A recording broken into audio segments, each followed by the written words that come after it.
Welcome to Shelby Stitcher. This is Joan Parker. This is part 2 of my spinning the seams to make the blocks nest easily. Whenever you have your blocks nesting well, it makes the quilt block and the quilt top much more flat because you don't have that seam bending over like this while you're pressing out your blocks. So I'm going to lightly press the closed seam, and I'm pressing this one this direction because there's a seam on this side and not on the top. So I just use my fingers to press that out, and then I do the opposite direction on this side so that since this seam is going up, this one will be going down. And then I can just flip this over, and these two will easily nest together when I go back to the sewing machine, and so will these two. Can you see how beautiful that is? So I'm going to do all my blocks this way, sew down this direction, and then I'll have all my blocks finished for my scrappy summer quilt. If you like this video, please take a moment to hit that thumbs up and subscribe. Remember to use it up, wear it out, make it do, or do without. This quilt pattern is from Merry Mabel Market. That's M-E-R-R-Y, Mabel, M-E-B-E-L, Market.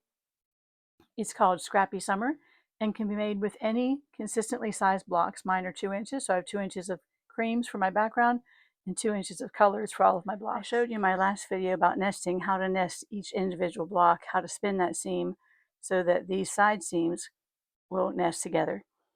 As I put my 4Zs together in my solid background square, I pressed them so that the seams would nest again. And as you can see, there's a few strings in there. That's because I webbed the blocks. I laid out a block and then I picked it up in the webbing style, and then I sewed it together. Now you're probably wondering, are we talking about spiders or birds here? First you're talking about webbing, then you're talking about nesting. Well, let me show you right here. Again, these two, as I move this over to line it up, are going to perfectly nest together. But the webbing is important because it keeps your blocks in order and allows you to sit down and just pick up a set of two and just sew them. So there is that seam done. I'm going to use my ender again because I'm videoing, and that means I want to take this one off and show it to you. As you can see, I've been doing this morning and I have many others in line here. But I'm going to show you this one by opening it up and see how perfectly that's nested together. And that one as well, that block intersection is perfect. Now I'm going to take you over to my pressing station and show you how I'm going to press this together. Here we are at my pressing station, and this is the block that I just showed you sewing together.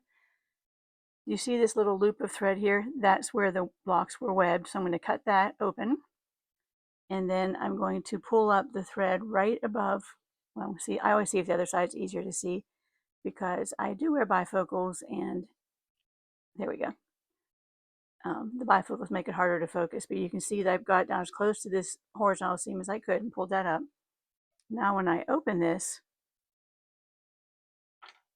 I'm going to do the same thing I did on the small block. I'm going to push this side up and this side down. As you can see, my thread is still showing down here. I'll pull that up closer so you can see it. You see where that thread is still showing? I'm going to take my seam ripper and just pull that out so that it's going to lie flat. So now these seams are already pressed from before I assembled the block from the 4 units. So now I'm just going to lightly press the whole way across. And again, the beauty of the nesting, why the nest is best, is because all these blocks will fit together perfectly with other blocks. Let me press that one for just a second with my clapper. And it only takes a second or two, and it makes it a very strong flat block. Now you can see no matter which way I'm going to put these together, see how these are alternating seam directions? And if I would turn it this way, again, because of the way it was pressed initially, they're all alternating and will nest perfectly. I could do this any direction on any side, and they're all going to nest. Do you see that? How these two come in and these two go out? The nest is best.